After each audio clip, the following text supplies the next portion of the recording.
The perfect season. Is it a World Series championship? Some say no. We'll tell you why on today's Locked On MLB Squad. Step up to the plate. It's the Locked On MLB Squad Show, sponsored by Game Time. From the Dodgers to the Astros, the Mets to the Rangers, and everyone else in the league, with the experts of the Locked On Podcast Network bringing you the most comprehensive breakdown of all the action around the horn. We're coming in spikes up, no hurt feelings allowed, so squad up. Squad up indeed. Welcome into the Locked On MLB Squad Show. Hi, my name is Jeff Carr. I am one half of the Locked On Reds podcast. I'm also the channel manager for the Locked On MLB channel, and we got us a big group here today to talk about Major League Baseball. We got Booney from Locked On A's. We got Stacey Gatsoulias from Locked On Yankees. We got Jeff Snyder from Locked On Dodgers. Brett Chansey, Locked On Astros. Jeff Ellis and Justin Latta, both halves of Locked On Guardians, are with us here today. Chuck Freeman, Locked On Brewers, and of course, Sully, the man from Locked On MLB. And Sully has a plan, or at least he has a scoreboard that he keeps every summer called the Summer Score. And if it were up to Sully, the championship, the World Series ring, is not the ultimate goal of an MLB franchise. We are going to discuss that and so much more related to how this baseball season has gone, because we've hit the Memorial Day checkpoint, so we know everything we need to know about everybody already. So we're going to definitely get into that on today's Locked On MLB Squad Show. Thanks so much for joining us. And Sully, the Summer Score sets up who had the best summer. So why is it not who won the World Series? Okay, well, let me make sure that I clarify this. Yes, it is the great goal for all teams to walk away as a World Series champion. That is obviously what you want to have happen. But I believe a Major League Baseball team has no obligation every year to win a title for their fans. I think that should be a goal. That should be something great. But the thing that every Major League Baseball team is obligated to do is to give their fans a summer of entertainment, a summer to show up to the ballpark, a summer to remember. I grew up in New England, and in my first year of following baseball really was 1979. From 1979 to 1985, the Boston Red Sox played exactly 0 postseason games. So those years, I loved those teams. I rooted for those teams. I put my heart and soul into those teams. And I refuse to live in a world where there's one fan base had a successful year and 29 fan bases look at it as a failure. What a team owes, baseball is, to paraphrase the mayor in Jaws, and you should never take the side of the mayor in Jaws, but he had the line, "We need summer dollars." This is a summer entertainment. It is something to do during the summer. It's something to follow during the summer. And a team owes their fan base a summer of fun. And when you have a team that when you wake up in the summertime and you look at the standings and you say, hey, we're a playoff team, especially after Memorial Day, every day that a team is in a playoff spot, I give points on the Summer Score, because those fan bases wake up and go like, oh, wow, there's a reason to follow this team. We could do something. Obviously, once you get to the playoffs, you want to see your team win, but the team doesn't owe you a title. The team owes you a summer. They owe you entertainment. And that really gets on those franchises that don't put an effort to give their fans a summer and fun and a reason to go to Coors Field or go to Rate Field or go to Sutter Health Bank Ballpark, whatever the hell that thing is in Sacramento. You know, there's some fan bases that seem to have something fun every year. Although the Yankees Summer Score in 2023 wasn't very good. Right. You know, there's years where, nor was the Red Sox last year. But that's what a fan base is owed by a franchise, because the ball can bounce this way or that. Nelson Cruz may not leap at the right moment. You know, a championship could be determined on a slight. The other team might even cheat to win, just hypothetically. Okay, that's Hey, no hurt feelings allowed. It said it in the opening. Wow. I wasn't even going to go there. But you know what? The Dodgers fans had a great summer that year. Yeah. And so that's what they're owed. And if you're looking up and your team has not had a good summer score for a few years, then you should be really mad at your ownership. Yeah. Yeah. Oh, No, I thought you were telling me to stop. No, I was just saying. I was just saying. Reds. I mean, I thought I offended someone. I thought I may have. No. And Sully, that I mean, you make a great case because the Astros are on a 9-year in a row run. They just ended their run of ALCS appearances, 4 World Series, 2 titles. And it has been fun summers since 2017. There have been some unfun summers in Houston, non-competitive summers. And we've all experienced the dregs of the dog days of summer. And when I was thinking about this earlier, yes, you want your fan base and you want your team to say, we're going for the title this year. But does anybody really believe that the White Sox or Rockies came into the season thinking they were going to win a World Series? Oh. Absolutely not. I think it depends on what stage your team is in. I think it depends on where your team is in developing your talent, what draft picks you've picked up in those lean years. Like the Pirates, are they ever going to keep someone like a Paul Skeens and build around like a Paul Skeens and become a powerhouse? Or I mean, you just look around the landscape of Major League Baseball, and I think there are a lot of fan bases that feel like their owners don't think of them as much as they think about their bottom line. And then you say shame on those ownerships and take a look at the San Diego Padres, who play in a small market, who are boxed in, and they seem to find a way. And they had a great summer score last year of 286. And do you know what they're also doing? They're packing it in. They're packing it in. They're drawing fans more than they did when Gary Coleman was the manager in the made-for-TV movie The Kid from Left Field. And the fact of the matter is shame on those ownerships are doing that. And my point is that there are teams like last year, the Minnesota Twins and the Arizona Diamondbacks missed the postseason altogether. But they had a really high summer score. If you're a Twins fan or a Diamondback fans, you're frustrated with how it ends. I'm frustrated by how a lot of things end. But they had a fun summer. They had a reason to go to the ballpark. And I look at this even from a more practical standpoint, which is that you can't win the World Series until October. And all you can do right now, Dodgers are the reigning World Series champions. They spent a gazillion dollars in the offseason again. Right now, all they can do is win the games that are in front of them right now. There will be plenty of time to stress about the postseason. But yeah, like Sully said, what they owe me as a fan right now is let's have a fun summer. Let's, win as much as possible, play good games, put on an exciting show. And then in October, we can stress about that. But I've always been a huge proponent of baseball. October is totally different. But the thing I love about baseball is the 6 months of I get to watch baseball almost every night. My favorite team, the guys wearing my favorite uniform. And then in October, I'll stress about it. April, late March until late September, it's just I love watching baseball. And I just want to make this one quick point, then I'll keep my trap shut for a bit. But we have here on this whole sort of panel we have hosts from 2 of the teams. Or we have the Yankees and the Dodgers had perfect summer scores. So did the Brewers. So did the Guardians. Every single day, a Guardian fan woke up last year or a Brewers fan woke up after Memorial Day. Their team was in position for a playoff spot.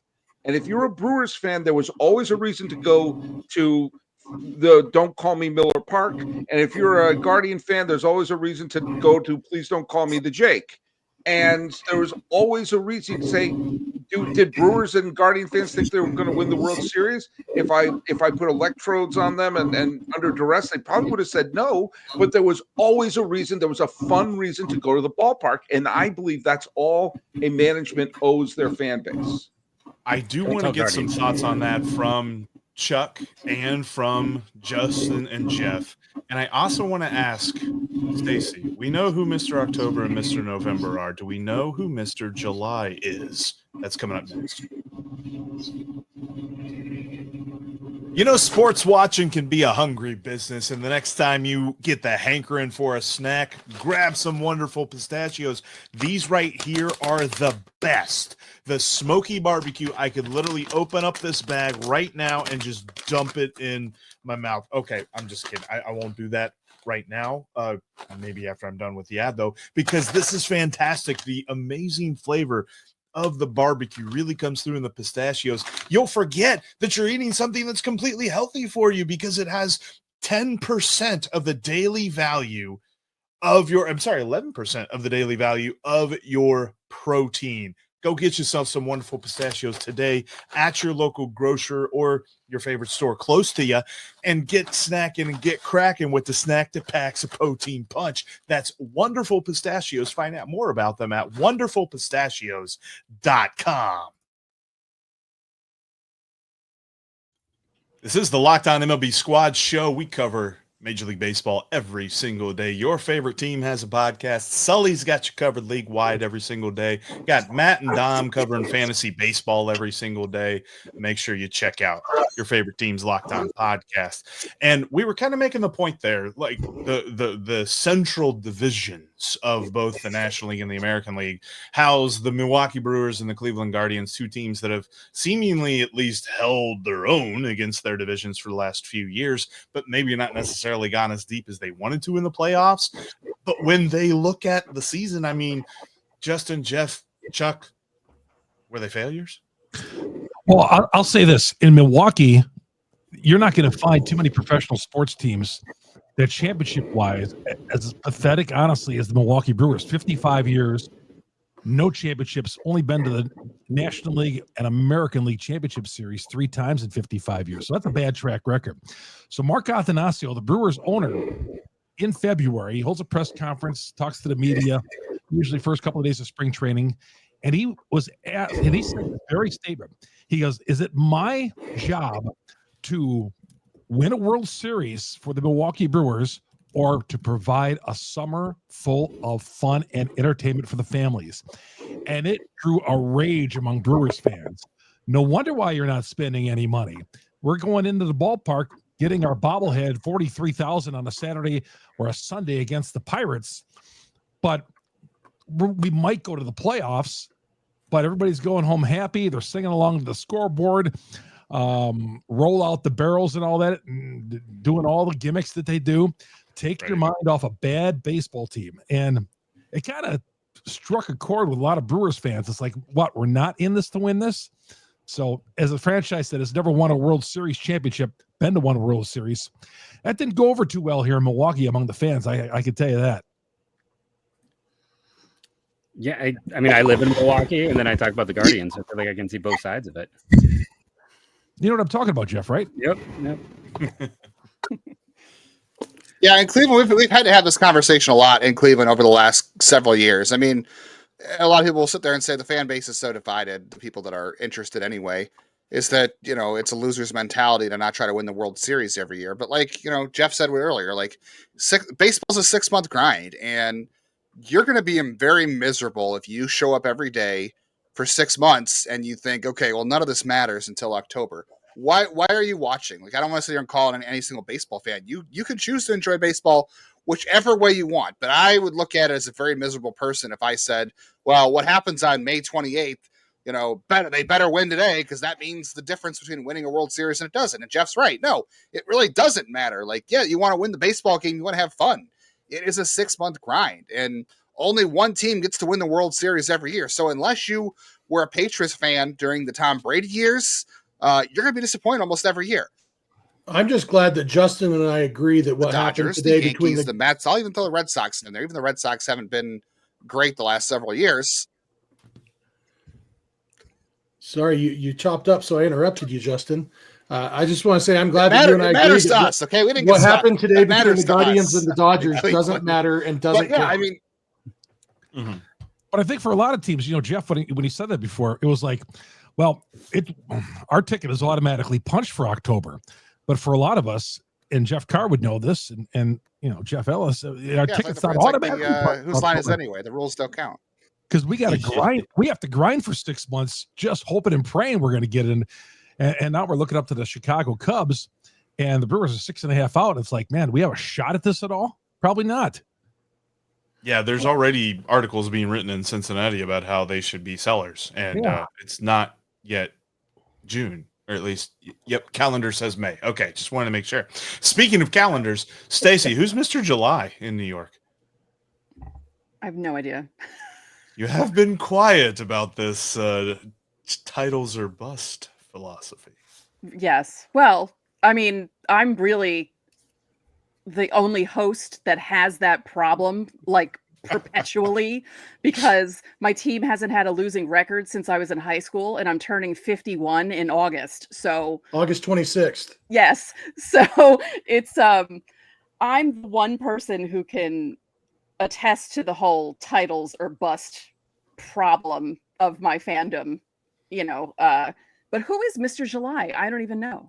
Is it Dave Rigetti? Is it Dave Rigetti? Well, because he threw the no-hitter on the 4th of July? Oh, well, yeah. During a year they didn't make the playoffs? Sure. Neither did the Red Sox. So. But it could be. But it's interesting from my perspective because I've been alive for 7. I've been cognizant of 5. So I don't really remember 77 and 78. I remember the 81 loss. And then we had that long drought, and they didn't win again till I was 22. So there was, like Sully said, in the 80s into the early 90s, I just loved going to baseball games because they didn't have that championship or bust mentality. And it was just fun going to a game in the summer and eating hot dogs and just hanging out with my dad and watching the Yankees play, win or lose. It was just fun to be there. And I can't even believe I'm going to say that, but I miss that. I like, in 2023, some people were very upset about the Yankees not making the playoffs. And I thought, oh, good. Okay. My October is going to be calm now, and I can watch everyone else in the playoffs and not have to stress out. All right. That's a loser mentality, Stacy. You can't be happy that your team doesn't make the playoffs. No, not happy, but I wasn't as upset as everyone else because I thought, okay, at least I won't be stressed out in October. I wasn't rooting for them to miss the playoffs, but yeah. And maybe it's just the benefit of being elderly like Stacy and I are, not as old as Sully, but but what is the Dodgers won the World Series when I was 11, and then 29 years of nothing. And then they got back to the World Series and the other team cheated. We don't need to go into that, but and then they, but now you won 2 titles since then. You won 20 in this year, and you still can't stop talking about 2017. Oh, it's just because you brought it up, Brett. You brought it up. They just brought it up next to each other, so I had to mention it. Cody Bellinger shouldn't have swung and missed 26 times. You brought it up, absolutely. Yeah, you brought it up. But it did take 7 games, even with cheating. But anyway, my point is, I've been through the bad Dodger teams and now the good Dodger teams, but it's easy to spot the fans who have only been fans during the good years and don't know what it's like to have a team that doesn't really have a shot at the playoffs. Yeah, I would love for Yankee fans, younger Yankee fans, even the ones who were born in the 80s, who, were younger when the 90s happened, to actually live through a full rebuild like I did when I was a teenager. And they never will, because the Yankees will never do that to reset the team.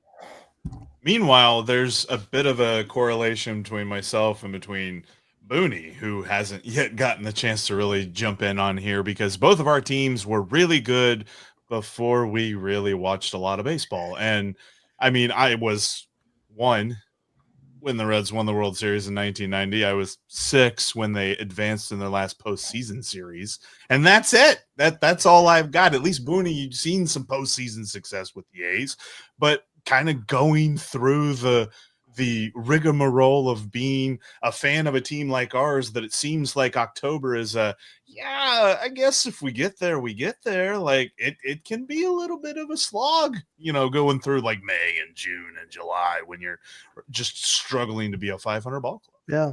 Like losing 13 out of 14. Yeah. We'll do it. Yeah. Take it out of you. Yeah, I can hear it in your voice. I agree with you. And I think Sully nails it with his with having fun in the summer. And the one thing that drives me nuts with regard to the A's and the whole saga they're going through right now is the one idea. Now, you could make a point and argument, and everything's valid with regard to ownership and ownership not spending 100%. But from 2000 to 2021, the A's have been to the postseason 11 times, was the sixth most in all of baseball. From 2000 to 2021, you could make the argument that they have been the most exciting team in all of baseball with who they have won with. I mean, they made a damn motion picture over it. And they have continued to win in 12, 14, 18. And so when I hear that they have not put a good product on the field, or excuse me, let me rephrase that. They have not had a good product on the field, drives me nuts, because that is the furthest thing from the truth from the A's. They have been exquisite on the field. And it almost is like people are trying to erase that memory of what happened. Yeah, ownership's bad. You're absolutely right. Last time I checked, Fisher wasn't in the starting lineup. Okay. They have been unreal as far as how they've played. So that's the only thing that drives me nuts. And I agree. They haven't had the best postseason success, but it's hard to win in the postseason. It is so hard, right? Dodgers won last year. Dodgers won last year with a banged up team. Let's say if they were healthy. Do they win if they're healthy? I don't know. We don't know if they're healthy because it replaces some of the other guys, right? It's just such a chance when you get to the postseason. The bottom line is you have to have that summer of 162 and roll the dice and see what happens in the postseason. I like where you're going with that. Let's switch gears here and let's bring it back to where we see the standings, where we see everybody sitting right now, because we know who's making the playoffs here on May 28th, right?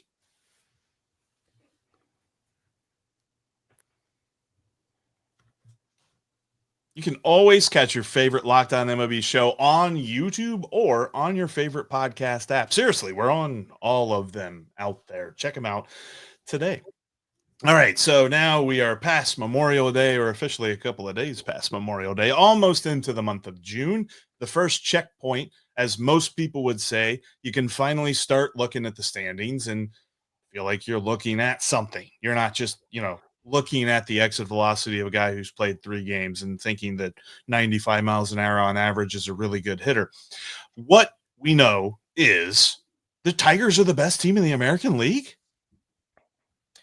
They're playing like it right now. I mean, but Seattle's the best team in the West, and we know what they end up doing at the end of the season. They love winning the May and June World Series. The Astros aren't putting themselves in an 11-game hole, but I will tell you, I think is what is the most interesting division in all of baseball, and maybe we get to in a second, is where the Dodgers are, because you guys, between the Giants, the Padres, and the Dodgers, Jeff, y'all been ping-ponging and going back and forth and on these streaks, and it's actually kind of a fun race to watch over here in the, we're in the AL West. The NL West is a little bit different animal, and I don't think anybody's going to take y'all in the division, but the Giants and the Padres just seem to make it fun every year.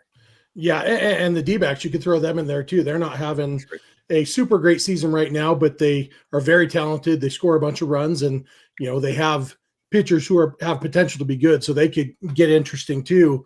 The Rockies definitely, aren't quite capitalizing on their opportunities right now. We'll put it that way. But yeah, I mean, it's fun to have a race like this. I think it's more fun, less relaxing, but more fun to have a close division race. I would still rather have the Dodgers be up by 13 games right now and up by 27 by the end of July. But, that's just, for my own blood pressure's sake. And there may be no saving that anyway. But it's fun, and the Padres and Giants, I do think the Giants have played over their heads so far. And I think they're going to fall off. I think the Padres are going to fall off some. And I think the Dodgers, you can make a good case that they have underperformed quite a bit so far between injuries and everything.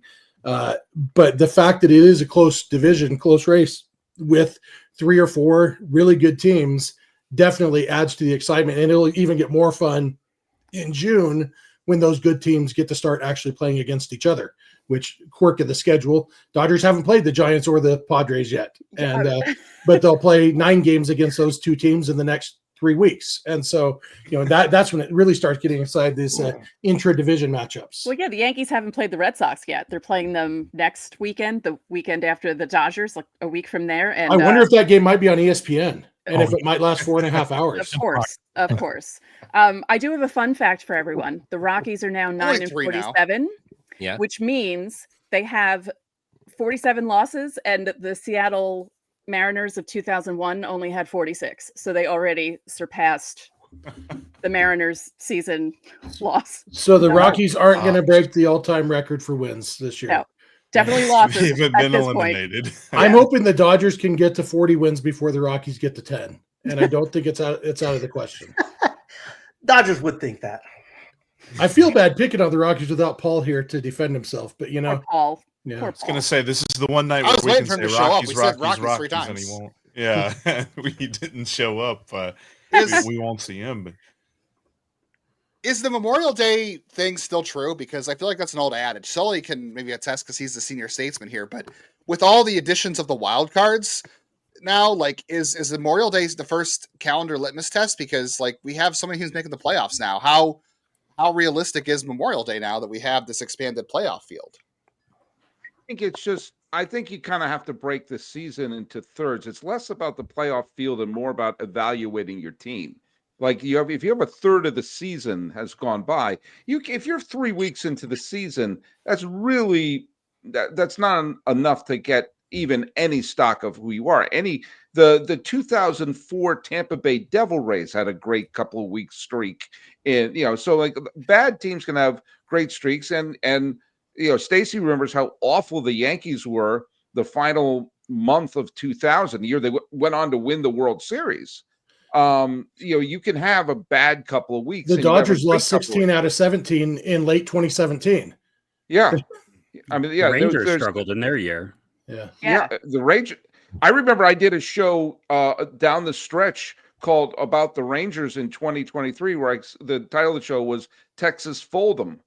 And I said, well, that's it for them. And they went on to win the World Series that year. Yeah. But if you have a third of, I just, from my mentality, the 1/3 mark, you can get a sense of who you are, because then you have about the same amount of time to figure it out, because at the end of the next 2 months is the trade deadline. And you got to figure out, okay, are we going to trade? Are we buyers? Are we selling? What the hell are we doing? Because the final 2 months after the trade deadline, that's your team. This is a picture lock. We're going for the final couple of months. And so that's why I think it's this middle part for a team like Cincinnati, like the Brewers, like, teams that are, like Cleveland, who's looking up at Detroit right now. You got to sort of say, how precious are we going to be with our prospects? Yes, I know they can grow up to be Ryan Sandberg or Jeff Bagwell, but you don't want to cling to them too much like Baltimore did in 2023 when they could have improved their team, and their window of opportunity may have slammed down. And so that's why it's slightly arbitrary, but this period of time between Memorial Day and the trade deadline is when teams have to really, I think the first thing every team should do is say, all right, who's great in our farm system right now? Are they better than what we have on the major league squad? And I always think what is it now? 26 people on the roster. I'm so used to 24. 26, yeah. 26. Thank you. You should always have the 26 best healthy players in your organization on the major league squad. And if they're kicking butt in Worcester or Sacramento or whatever minor league team minor league city you're playing in, that was a little dig of the fact that the River Cats are still playing in sharing the stadium with the A's. I think they should just move the River Cats to the Oakland Coliseum and call them the Sacramento Giants for the season. Why not? Why not just put a complete middle finger in the face of everybody in the East Bay? But that you should, I think the next couple of weeks, every good prospect should be, here you go, welcome to the show. And you saw like the Red Sox are doing that, calling up some of their top prospects right now.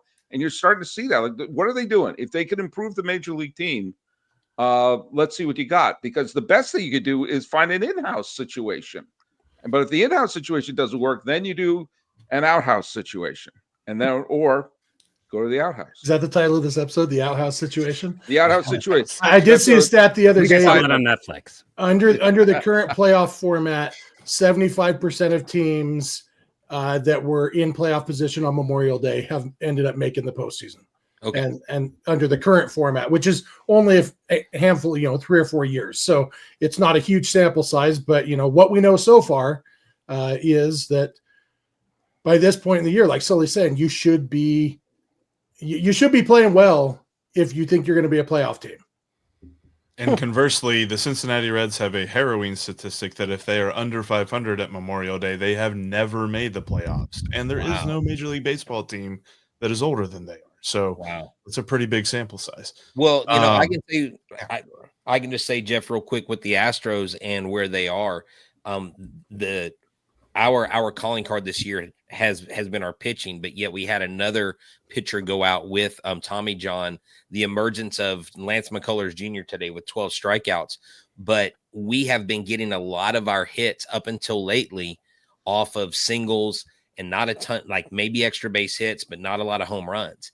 And if that trend continues to go up, I think the Astros are in a good position towards the end of the season, but they're not going to be able to rely on 9 or 10 singles in the game. They're going to have to get more lift on the ball over the long stretch because I think 53 to 58% of runs in Major League Baseball are scored via the home run. I believe that still holds true. So I'm looking for this to be a marker of where we are just to keep improving, because if we do, then I think we're sitting a lot better than last season when we were digging a hole.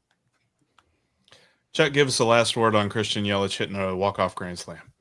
He did, and then he came back today and struggled a little bit, and but he's hitting 212. But it was probably the electrifying part of the season so far.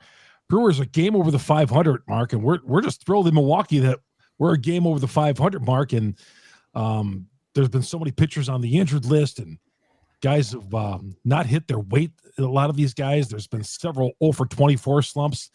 I don't know.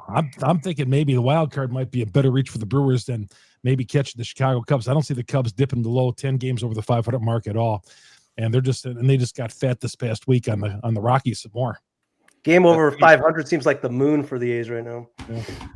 Been there. It's going to be it's going to be tough in the National League, and I wonder about this, and I'll leave it at this with a question, because right now, when you look at the top 10 records in Major League Baseball, 7 of the top 10 are National League teams. So that's going to make it a little bit harder for teams like the Reds and the Brewers to ascertain whether or not they can actually be a buyer at the trade deadline. And that is where we will end today's Locked On MLB Squad Show. Thank you, everybody, for participating, jumping in on the show. And thank you for watching and listening to today's Locked On MLB Squad Show. We'll be back next week in your feed, giving you all the hot takes. And like we said, coming in late,